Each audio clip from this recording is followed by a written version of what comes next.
TV ನ್ಯೂಸ್ಗೆ ಸ್ವಾಗತ. ನಾನು ರಂಗನಾಥ್ ಭಾರದ್ವಾಜ್. ಇದೀಗ ತಾನೇ ಸುರ್ಜೇವಾಲಾ ಬೆಳಗಾವಿಗೆ ಬಂದಿದ್ದಾರೆ.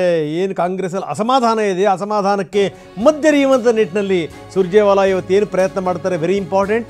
ಇದೆಲ್ಲದರ ಜೊತೆಗೆ ಇವತ್ತು ಸತೀಶ್ ಜಾರಕಿಹೊಳಿ ಮತ್ತು ಸುರ್ಜೇವಾಲಾ ಅವರ ಮೀಟಿಂಗ್ ಅದು ಬಹಳ ಗಮನ ಸೆಳೆದಿದೆ. ಈಗಾಗಲೇ ರಣದೀಪ್ ಸಿಂಗ್ ಸುರ್ಜೇವಾಲಾ ಬೆಳಗಾವಿಗೆ ಬಂದಿದ್ದಾರೆ.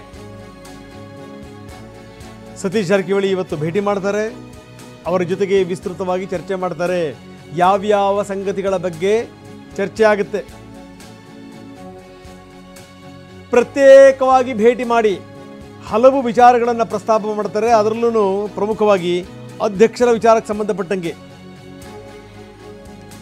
ಈಗಾಗಲೇ ಬಹಿರಂಗ ಹೇಳಿಕೆಗಳನ್ನು ಕೆಲ ನಾಯಕರುಗಳು ಕೊಟ್ಟಿದ್ದು, ಅದಾದ ಮೇಲೆ ಹಿರಿಯ ನಾಯಕರುಗಳು ಅವರ ಬಾಯಿಗೆ ಬೀಗ ಹಾಕಿದ್ದು, ಅದೆಲ್ಲದನ್ನು ಕೂಡ ನಾವು ನೋಡಿದ್ದೀವಿ.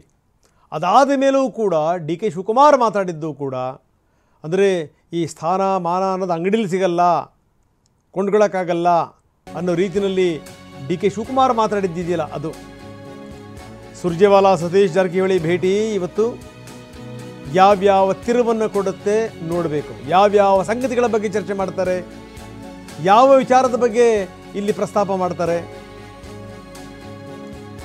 ಗಾಂಧಿ ಭಾರತ ಸಮಾವೇಶದಲ್ಲಿ ಜಿಲ್ಲಾ ನಾಯಕರನ್ನ ಕಡೆಗಣನೆ ಮಾಡಲಾಗಿದೆ ಅನ್ನುವಂಥ ಆರೋಪ ಬೇರೆ. ಇದರ ನಡುವೆ ಬೇಕು ಅಂತಲೇ ನಮ್ಮವರನ್ನ ಇಲ್ಲಿ ದೂರ ಇಡಲಾಗಿದೆ. ಗಾಂಧಿ ಭಾರತ ಕಾರ್ಯಕ್ರಮ 100 ವರ್ಷ ಆಯಿತು ಗಾಂಧಿ ಇಲ್ಲಿ ಬಂದು ಮಾತಾಡಿ, ಅದಕ್ಕೋಸ್ಕರ ಮಾಡ್ತಿರುವಂಥದ್ದು. ಸತೀಶ್ ಜಾರಕಿಹೊಳಿ ಇದಕ್ಕೆ ಸಂಬಂಧಪಟ್ಟಂಗೂ ಕೂಡ ಮಾತಾಡ್ತಾರೆ.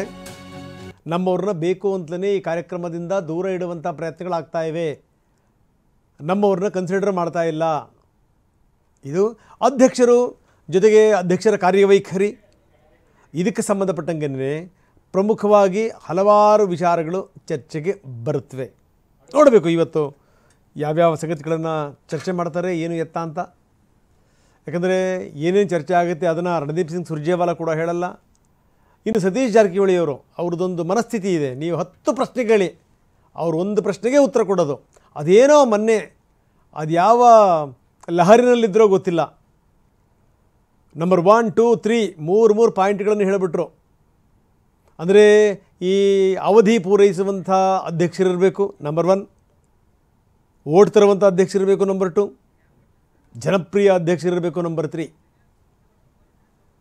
ಅದಾದ ಮೇಲೆ ಯಾವ ರೀತಿ ಬೆಂಕಿ ಹತ್ತುಕೊಳ್ತು, ಏನೇನಾಯಿತು, ಏನೇನು ಡೆವಲಪ್ಮೆಂಟ್ಗಳಾಯಿತು, ಅದಾದ ಮೇಲೆ ಕೇಂದ್ರದ ನಾಯಕರು ಹೆಂಗೆ ಬಾಯಿ ಮುಚ್ಚಿದ್ರು, ಇದೆಲ್ಲದೂ ಆದಮೇಲೆ ಡಿ ಕೆ ಶಿವಕುಮಾರ್ ಹೇಳಿದಂಥ ಮಾತಿದೆಯಲ್ಲ, ಈ ಸ್ಥಾನ ಮಾನ ಅನ್ನುವಂಥದ್ದು ಇದನ್ನು ಕೊಂಡ್ಕೊಳ್ಳೋಕ್ಕಾಗಲ್ಲ, ಅಂಗಡಿಯಲ್ಲಿ ಸಿಗಲ್ಲ, ನಾವೇನು ಕೆಲಸ ಮಾಡ್ತೀವಿ ಅದರ ಆಧಾರದ ಮೇಲೆ ಹೈಕಮಾಂಡ್ ಕೊಡುತ್ತೆ ಅನ್ನುವಂಥ ಮಾತಿದೆಯಲ್ಲ ಅದು.